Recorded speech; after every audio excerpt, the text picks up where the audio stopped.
Which pop-punk albums define their generation's culture? Imagine a sound that captures the chaos, the humor, and the raw emotion of growing up. Some albums did more than just make music. They shaped entire youth cultures. Today, we're exploring which pop-punk records truly define their generations. It all started in the early 1980s with The Descendants, Milo Goes to College. This album set the blueprint for pop-punk, blending fast-paced punk with catchy melodies. Dave Grohl once called it an amazing record, and many musicians credit it for inspiring the genre's future. The album's lyrics about teenage frustrations and humor connected deeply with young listeners. It showed that punk could be melodic and still carry a rebellious attitude. This record influenced countless bands and remains a cornerstone in pop-punk history. Fast forward to 1994, when Green Day released Dookie. This album exploded into mainstream consciousness, selling millions of copies worldwide. It featured hits like Basket Case and When I Come Around, which became anthems of teenage angst. Dookie captured the feelings of suburban boredom and rebellion, making punk accessible to a broad audience. A decade later, Green Day proved their staying power with American Idiot, which addressed political and social issues. These albums proved that pop-punk could speak to personal and collective frustrations, shaping youth culture across different eras. Another game-changer was Blink-182's Enema of the State. Released in the late 1990s, it combined infectious hooks with lyrics about relationships, growing up, and humor. The album's playful yet sincere tone made it a favorite among teenagers and young adults.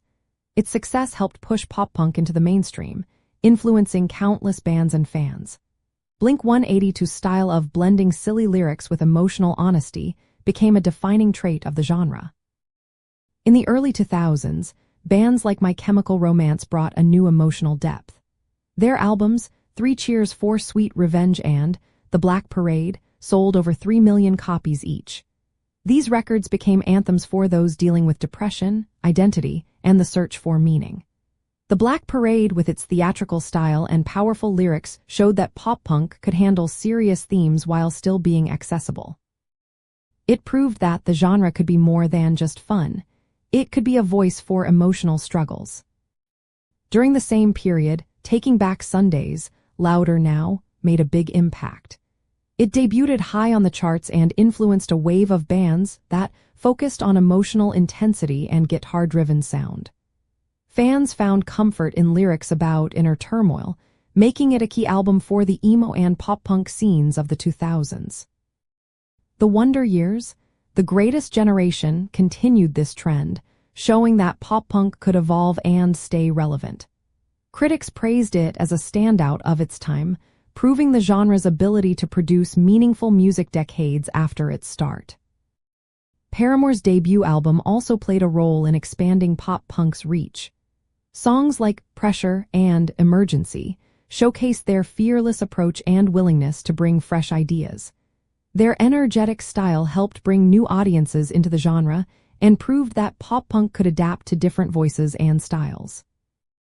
The Offspring's Smash was another landmark, alongside Green Day's Dookie. It introduced punk to millions with hits like Self-Esteem and Come Out and Play.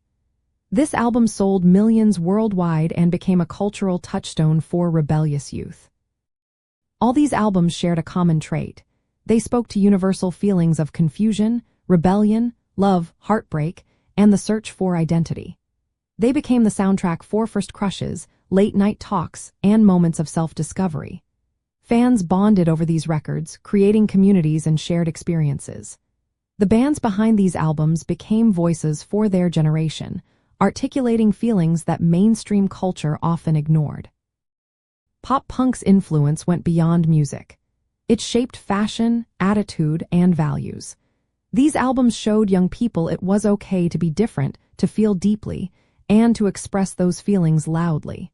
They normalized emotional vulnerability while keeping a rebellious spirit alive. That's why these records continue to inspire and define youth culture today.